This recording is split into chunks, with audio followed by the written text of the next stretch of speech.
Hi everyone, Kate here with just a wonderful announcement, and that is Cloak and Dagger Christmas 2022.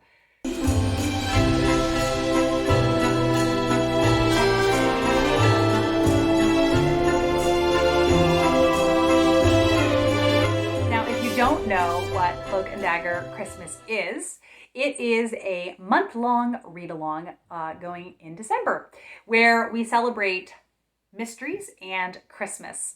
And I just think that December's a very busy time for people, and so you need those books that are easy to dip in and out of, right? You need the books that you can pick up for a little bit and read some, and that are plot driven and but also have this cozy element to them. And so I will read this introduction by Martin Edwards to Silent Nights, which, spoiler, this is our group read for this year. So he says, Christmas may be when we dream of peace on earth and entertain feelings of goodwill to all men and women. But there are limits. It is a mysterious as well as magical time of year. Strange things can happen. And this helps to explain the hallowed tradition of telling ghost stories around the fireside as the year draws to a close. Christmas tales of crime and detection have a similar appeal. When television becomes tiresome and party games pall, the prospect of curling up with a good mystery is enticing, and much better for the digestion than yet another helping of plum pudding. So I love that introduction, and I love reading mysteries at Christmas. And now this is maybe the 5th year of doing it, and mysteries are inextricably tied up with Christmas for me.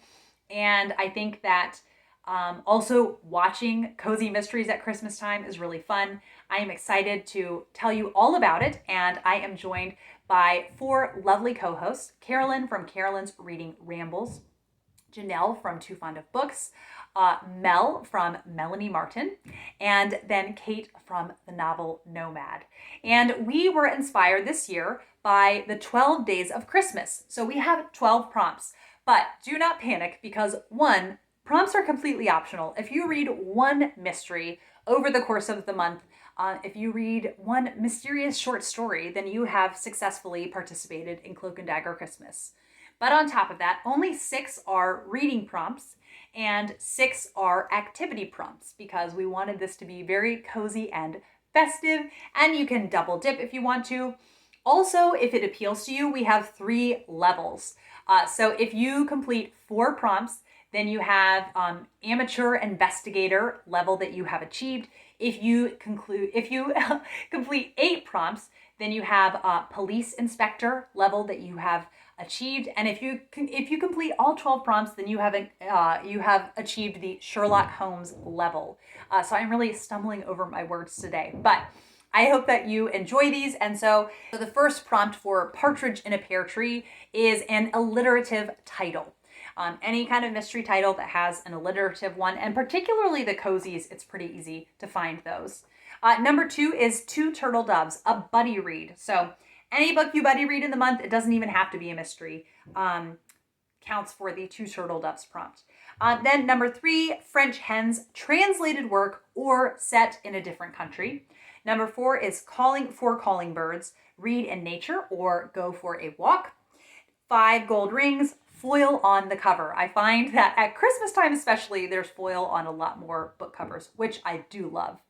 And then 6 geese a laying, have a cozy time eating Christmas treats and watch a cozy mystery. So I'm very excited about this prompt. I do that in my regular life anyway, so it will not be hard to incorporate, especially because there are so many mystery TV shows. So I think you'll find that it will not be hard to fit that in the month if you are wanting to try to do so. 7 swans a swimming, have a soak in the bath or go for a swim, walk in the rain. So this is to accommodate both Northern and Southern Hemisphere. Kate from the novel Nomad is our Aussie host, and I think that it's nice to have some variety in the kind of prompts that we have.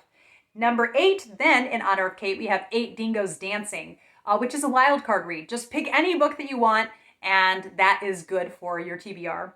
9 Ladies Dancing, that is, have a festive night in or out to get into the festive cheer. So whether that's baking Christmas cookies or going and driving around looking at Christmas lights, going to see a Christmas show, whatever is cozy and Christmas time to you that makes you feel festive. And then 10 Lords a Leaping, story with nobility. You will find, and I'm going to do some recommendations, that there are a lot of mysteries that involve nobility. Then 11 Pipers Piping. Listen to cozy Christmas music while reading, which I like to do anyway. So I was very on board when someone else suggested that prompt. And then lastly, 12 Drummers Drumming. Listen to a crime narrative of your choice. So like I said, the group read is Silent Nights, Christmas Mysteries, edited by Martin Edwards. And I will put, in case you don't feel like getting this book, but you want to see if you can access some of these stories on their own, some of them will be in the public domain, like I think the mystery of the Blue Carbuncle by Arthur Conan Doyle is in here. So I will put all the titles. G.K. Chesterton, J. Jefferson Farjeon, Dorothy L. Sayers, Marjorie Allingham, Marjorie Bowen, Edmund Crispin. There are some really notable names in here and then some lesser known ones. And what I really like about this edition is that Martin Edwards gives a background for each story, how he found it, and a little bit about the author. All right, now on to the recommendations. For Partridge in a Pear Tree, alliterative title. The first one is Acqua Alta by Donna Leone, and this is part of her Commissario Brunetti series. Now, I recommend one in the middle of the series because I don't think that reading these mysteries in order is hugely important. I think that you can really enjoy the series jumping in at different parts. It's not hugely sequential. So Acqua Alta was one that I really enjoyed. There was another alliterative one, but I didn't enjoy that one as much. And so I think I'm maybe 8 into the series, and Acqua Alta was definitely one that I really enjoyed. And then Mistletoe Murders. So here it is on display by P.D. James. This is an alliterative title, and it also has some foil on the cover. So that's a little spoiler for what I will be reading. I have read this before, and there are, I think, 5 stories total, and by far my favorite was Mistletoe Murders. So I might just read Mistletoe Murders. I might also read the other stories, but I do have, a number of short stories on my plate. So we'll see how much of it I read. But I am really excited to revisit that one because I remember thoroughly enjoying it. And then the next one is Magpie Murders by Anthony Horowitz. This has recently been adapted, and I was not able to get to it on time while the episodes were on Masterpiece before they expire, but I'm really excited to watch it. Maybe eventually the library will have it, or it will be on BritBox. I'm not sure. Either way, I'm very excited because this is kind of a 2 for the price of 1 mystery. You're reading about a fictional mystery author, and so not only are you hearing about his life, but you're also hearing about the mystery, the latest mystery that he was writing. So really just a love letter to mysteries in general. It is the beginning of series. So far, I've only read Magpie Murders, but really enjoyed it.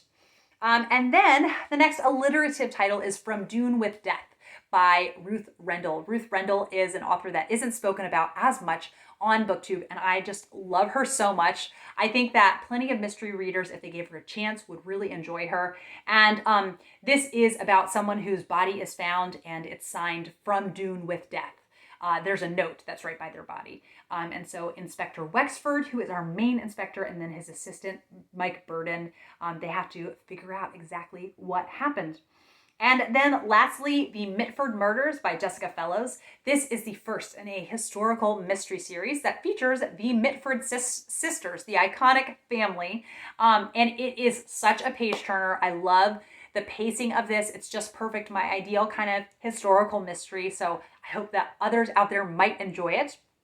And then I don't obviously have recommendations for the activity ones. I feel like you know what's cozy and Christmassy to you. So the next one that I want to recommend for is a translated work or set in a different country. So unfortunately, I am a terrible resource for translated mysteries. I have tried translated mysteries here and there, and sadly, I haven't really enjoyed them. So I haven't been able to, I don't want to recommend one that I didn't love. So I have not found one yet that I loved, but I will give a little sneak peek of my TBR also. I ordered the Frangipani Tree Mystery by Ovidia Yu. This is set in Singapore in the 1930s. I think, if I'm remembering correctly, that Janelle from Too Fond of Books thoroughly enjoyed this. So I'm going to give this a try. I really want to have translated mysteries to tell people that I loved. So yes, hopefully this one is a hit with me. Then So for set in a different country, that's what I have to recommend for you. So these are all outside of the US. So I obviously realize some of you who watch are outside of the US, but maybe some of these countries are not your own. So the first one is Still Life by Louise Penny, and it's her Three Pines series with Armand Gamache. And there is an Amazon Prime series coming out in December. And so I decided, you know what? I'm almost out of Inspector Gamache books. I think I have 3 left, and I'm just so devastated about getting to the end that I think I'm just going to start at the beginning again. I will skip 2 in the series. There have only been 2 out of 14 that I haven't liked. So that's a pretty good score. So I will skip those 2, but I'm very excited to go back to the beginning and kind of see what I think about those characters, having the foreknowledge that I do, and going back. And so I can't recommend that series enough. I think it really treads the line between cozy and hard-boiled in a marvelous way. And then the next one is The Quiche of Death by M.C. Beaton. The Agatha Raisin series is one I've spoken about for a long time. I adore this series. I think it's just full of fun, and it's got clever references, and the writing is just, I think M.C. Beaton was such a skilled writer. Later on in the series, it does have a ghostwriter, and sadly, I really haven't enjoyed those books as much. But I can definitely endorse the earlier books in the series. Then the Commissario Brunetti series that I referenced earlier with Aqua Alta by Donna Leone. So it's set in Venice, and what I love is Commissario Brunetti and his family, his wife Paola, his daughter Chiara, and his son Raffi. I love the touch points that we have with them. Several chapters in each book will be him having dinner with his family, and the dialogue is always just really sharp and just moving along. And they are not these instant gratification reads, though. They are very much literary mysteries. So that means I'm not necessarily super thrilled and just wanting to turn all the pages as I read, but they stick with me and they keep me coming back for more. And then the next one is the Inspector Lynley series by Elizabeth George. This is definitely not for the faint of heart, but these mysteries are, I am so attached to these characters. So Kate from the novel Know About and I are very slowly making our way through the series. I was telling her how I hope maybe next year we could read several, if we can make it happen, because they're so good. And she keeps coming out with more, so we're quite behind, and I would love to read more. Then the Grantchester series by James Runcie. These are set in Cambridge, the university town, and are about this vicar who ends up being kind of an unofficial assistant to Geordie Keating, who is a police inspector. What I love is that they're kind of these little vignette stories, but that have an overarching theme. They're very introspective and very intrapersonal, and they're just so unique. They're not like any other mystery that I read, and I love that about them. Okay, then for foil on the cover, I don't have that many to recommend, unfortunately, but hopefully you can be resourceful and you'll find something that you like, or my other hosts will have amazing recommendations for that. But I, again, will mention The Mistletoe Murder by P.D. James. I love the foil on that. And I do know that Agatha Christie's The Adventure of the Christmas Pudding, many editions of that have foil on the cover. So you could always find a book that has other editions that maybe you don't have and just count it for foil on the cover. You can use these prompts how you want to. And a prompt that I have many recommendations for you is Lords a Leaping Story with Nobility. And for pretty much all of these are also going to be good for the Drummers Drumming Listen to a Crime narrative. I love mysteries on audiobook. They work so well. So the first is And Only to Deceive by Tasha Alexander. This is her Lady Emily series. So there you go with the nobility right there. A historical mystery series set in the Victorian era. Each book I've read so far is in a different country, and I really enjoy that about it. Then Mr. Churchill's Secretary by Susan Elia McNeil. And she has interactions with the royal family. Maggie Hope is the main character. There's kind of a sort of espionage, MI5 elements to this, which is usually not my speed, but it's so character driven and so well paced. All of the stories, I could not stop turning the pages. So I'm very excited to pick up the next one. I'm really making a point of it in December to pick up the next one.